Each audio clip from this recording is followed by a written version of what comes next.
Antes la gente iba al cine caminando. En comunidades urbanas, esas estructuras claramente identificables ocupaban espacios privilegiados.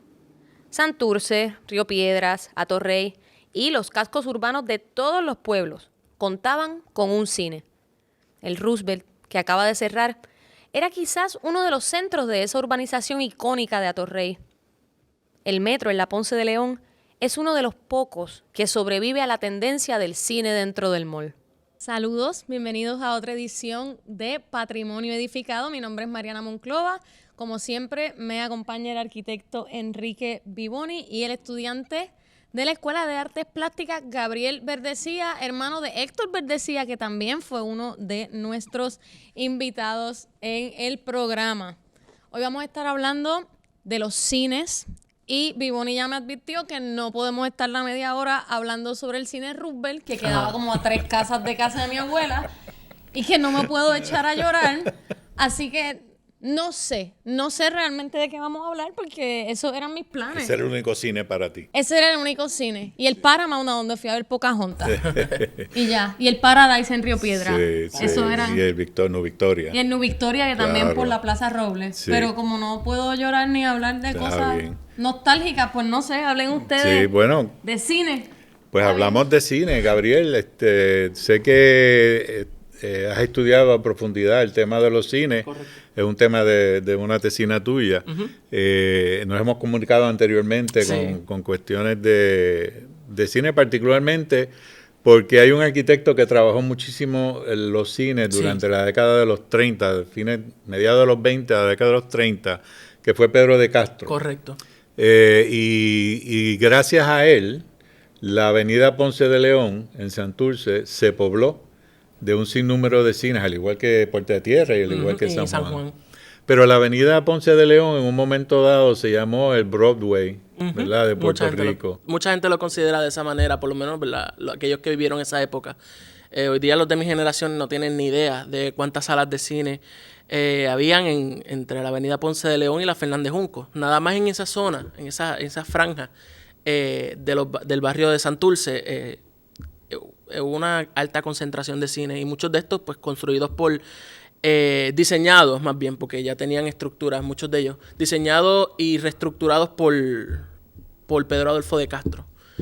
Prácticamente él es el arquitecto que más suena en este tema de los primeros cines, de cómo traer el concepto, estos conceptos norteamericanos, estas estructuras, ¿verdad?, que se ven allá, él las trae acá y las adapta a un clima tropical. El calor, específicamente estos teatros no tenían aire acondicionado y él prácticamente pues fue contratado para muchos de estos teatros, para construir muchos de estos teatros. Sí. ¿Hay alguno en particular que a ti te llamó la atención en tu estudio? Wow, bueno, de los teatros que me llaman la atención, obviamente estuvo el Tres Banderas, que es un teatro que desapareció, que quedaba al lado del edificio Ochoa en la calle Comercio Marina. La evolución de ese teatro me fascinó y obviamente pues el último diseño fue de Castro por su diseño asiático. Él de Castro pues conocido, ¿verdad?, por su arquitectura o por los diseños que hacía relacionados con el estilo Resurgimiento español. O Art Deco también trabajó.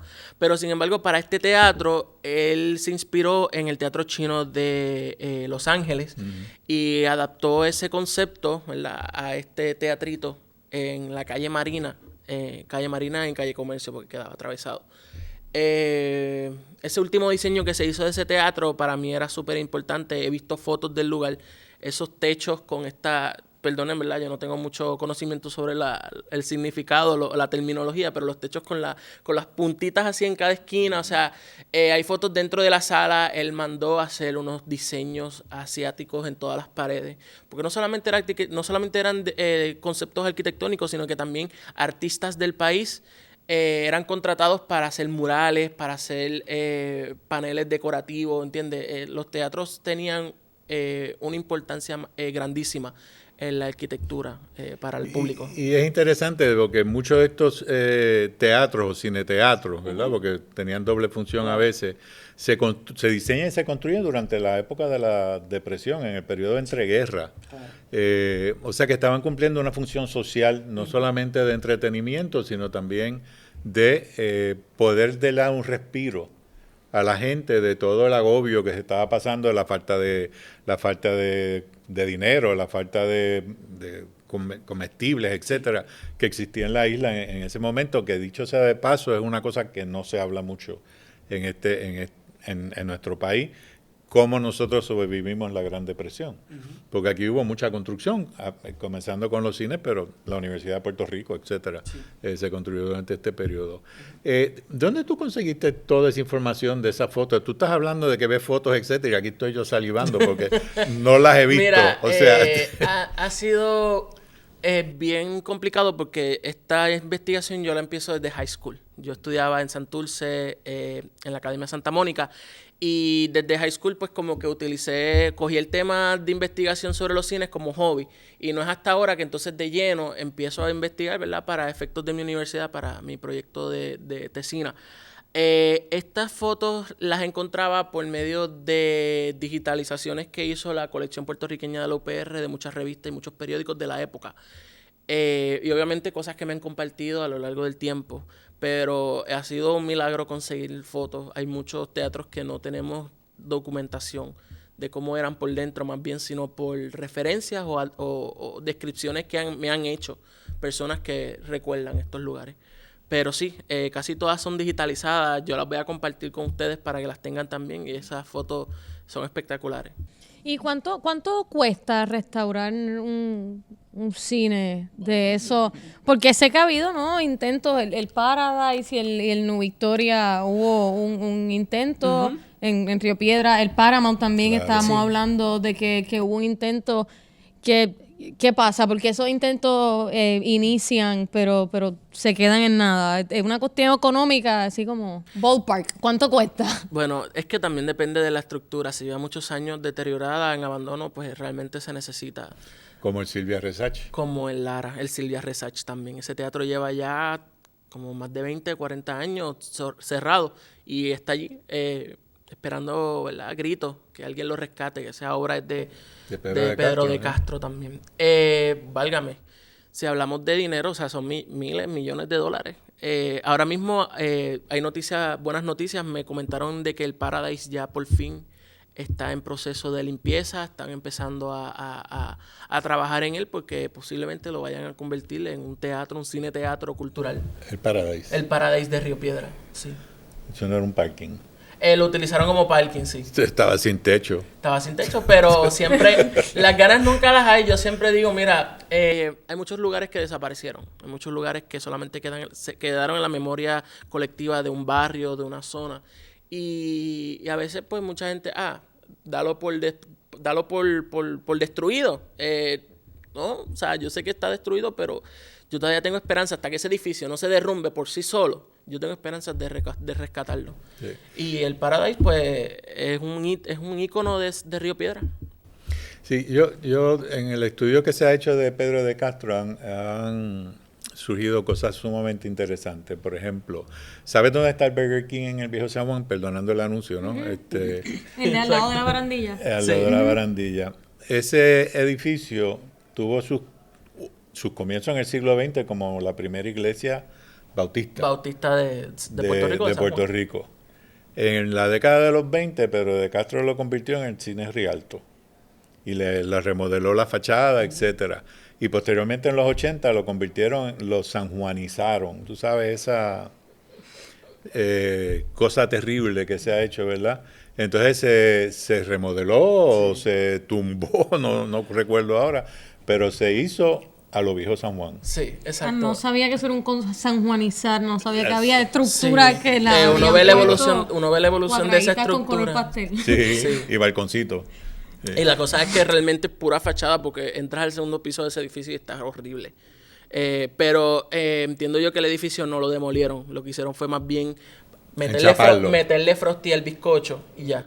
porque he visto fotos de recorridos que han hecho de los interiores del edificio y todavía hay remanentes de la Iglesia Bautista, hay remanentes del Rialto. Ese teatro abrió en el 1919, justamente poco tiempo después, o más o menos cercano a la fecha, al incendio del Yagüez.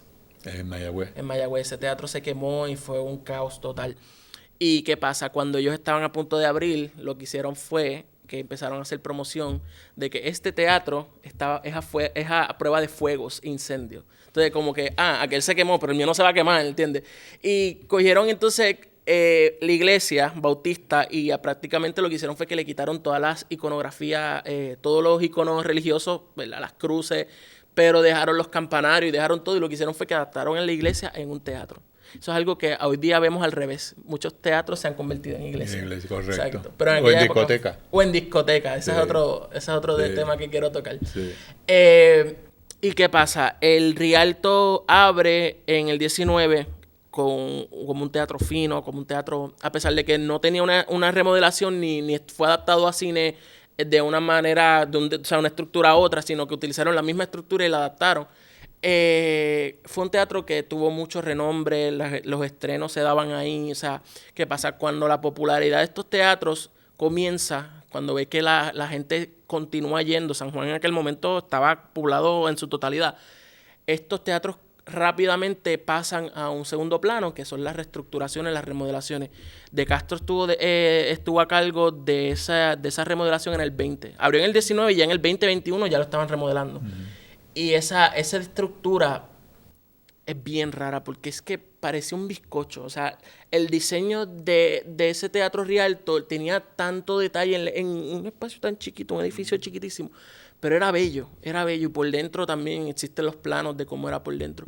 Y el Rialto era el cine aristocrático de San Juan. Ahí iba toda la gente de dinero, la gente que podía pagarlo. ¿Qué pasa? En los 40s, Rafael Ramos Cobian, que es un personaje sumamente importante en los cines, lo tiene y le destruye toda la fachada para construir una fachada más moderna, sobria, Art Deco. Y esa fue la segunda fachada, o más o menos la tercera fachada del edificio. Todo por dentro se queda igual, el mismo concepto, lo único que es más sobrio. Y en el 47 ocurre esto. El cine se degrada, obviamente San Juan empieza a sufrir una merma de habitantes, y el teatro pasa de ser un teatro importante a un teatro de segundas corridas, de películas, y obviamente termina siendo una de las casas pornográficas de los años 70 en San Juan, de los cines pornográficos. Y cerró.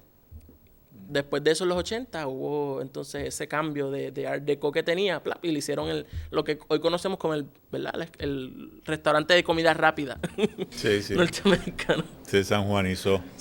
No conocía ese término, estoy bien intrigada ahora. Sí. ¿De qué época son más o menos, de qué estilo arquitectónico las marquesinas de los cines de Santurce? ¿O eso varía? Es que como estaban hablando de que se construyeron durante el boom de la Gran Depresión, pues no estoy las marquesinas clara. es algo bien interesante, porque las marquesinas llegan a San Juan o llegan a Puerto Rico como eso de los 20, los 30. O sea, realmente el Rialto es uno de los primeros teatros en tener marquesina.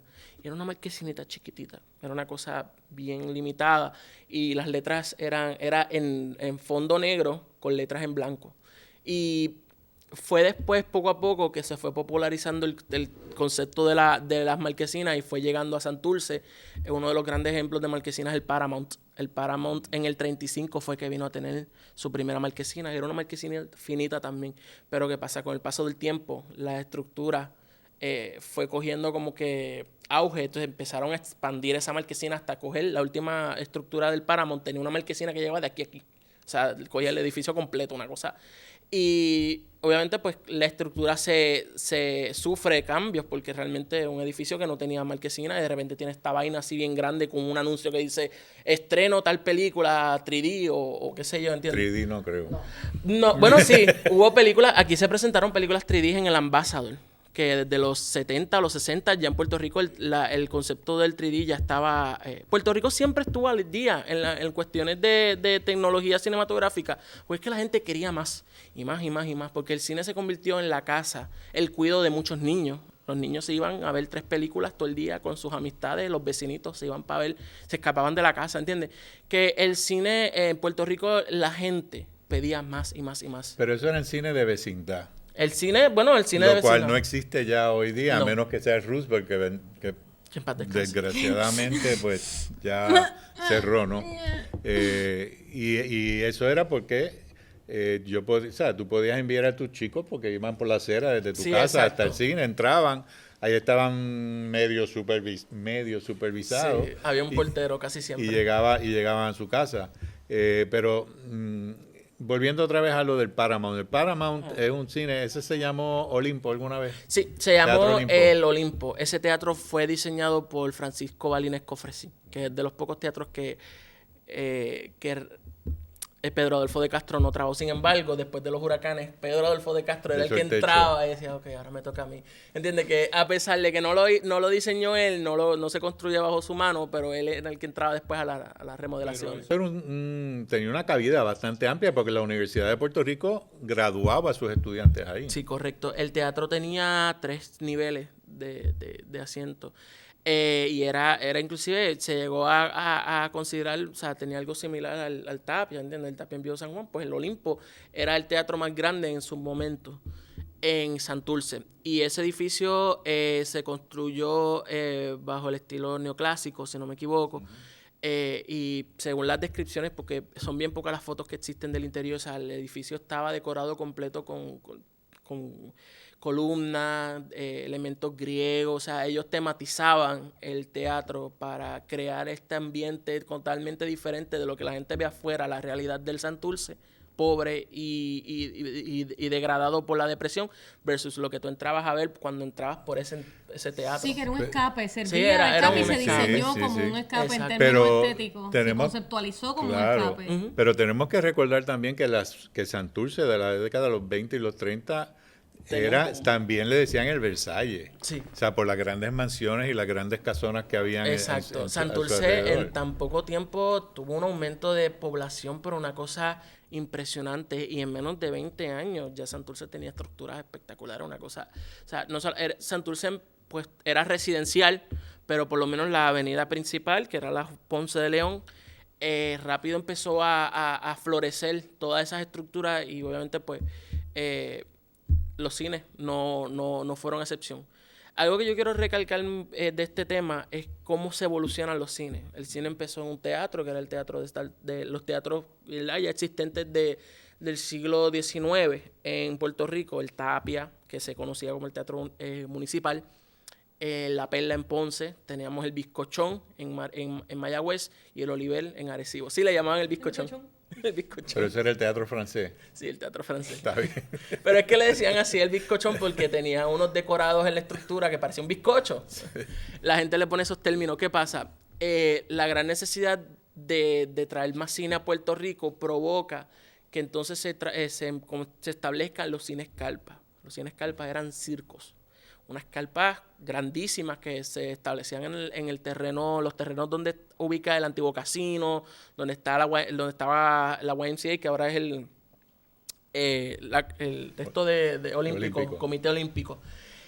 Y a lo largo de esa parte, ¿verdad?, entre la Avenida Constitución, establecían estas carpas que prácticamente sacaron el cine, lo sacaron de los teatros y por medio de estas carpas que se movían por la isla, presentaban las películas mudas, son películas completamente silentes y lo que hacían era con instrumentos típicos de Puerto Rico o con un violinista o un pianista, hacían una orquestita chiquita, un sexteto más o menos y entonces presentaban la película acompañado con actos, con diferentes cosas adicionales, ¿verdad?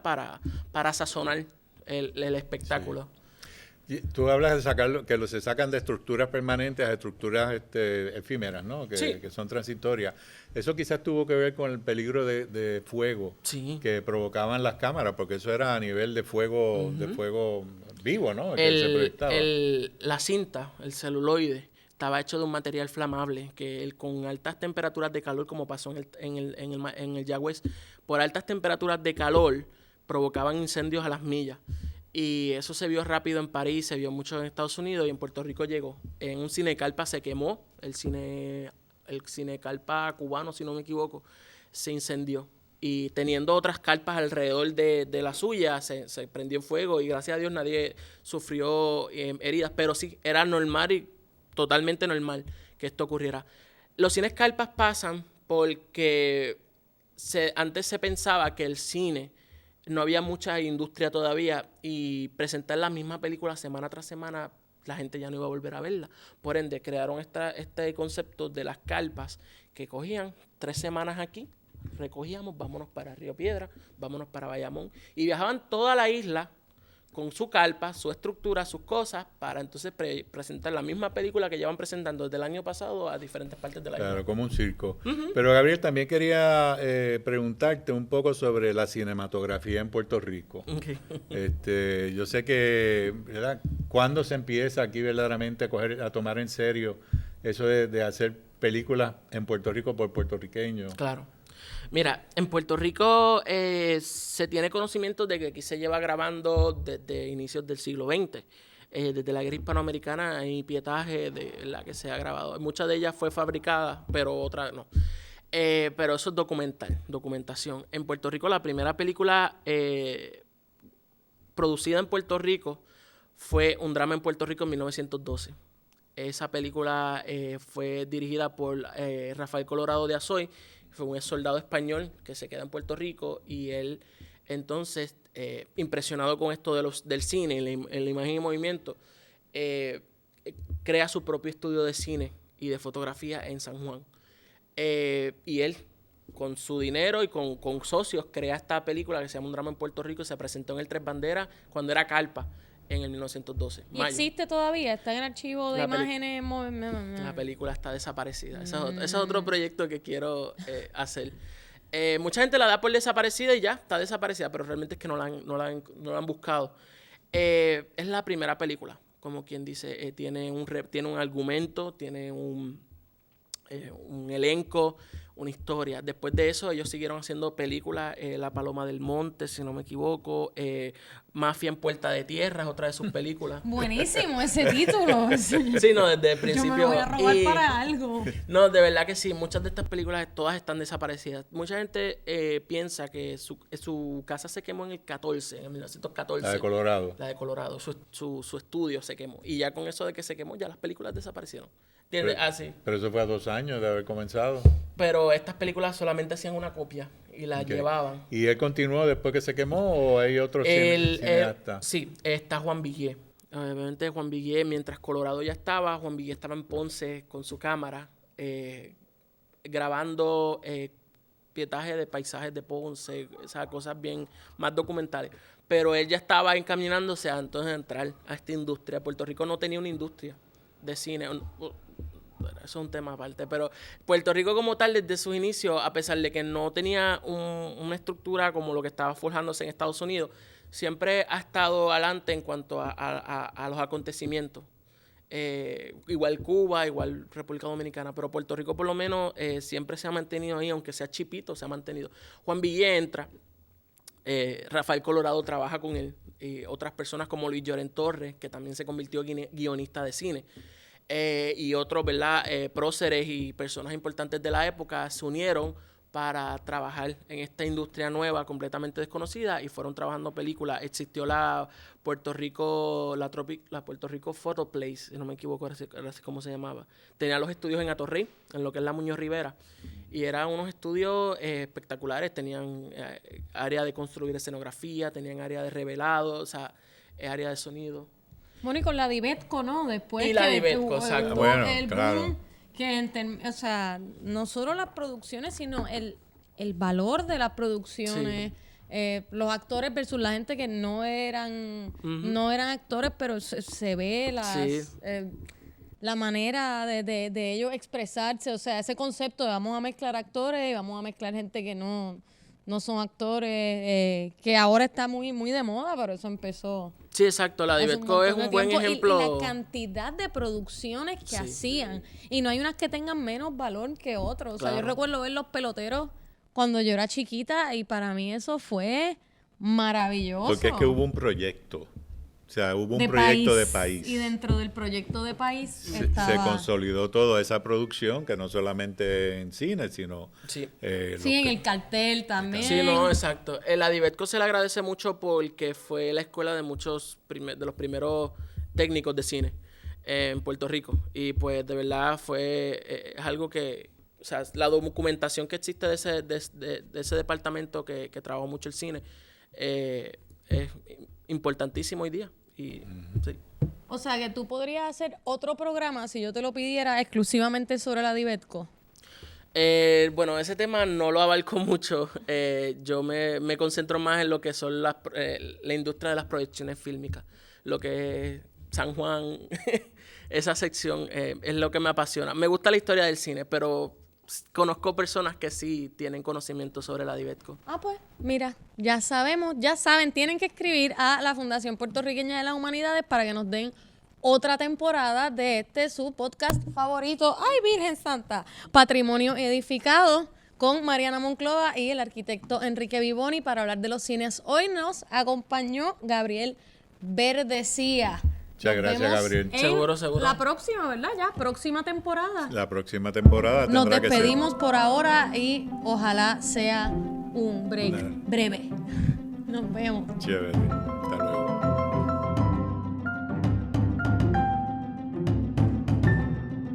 Esta serie es un proyecto de la Fundación Puertorriqueña de las Humanidades, producido por Mariana Reyes y Joan Gil de la calle Loíza Inc.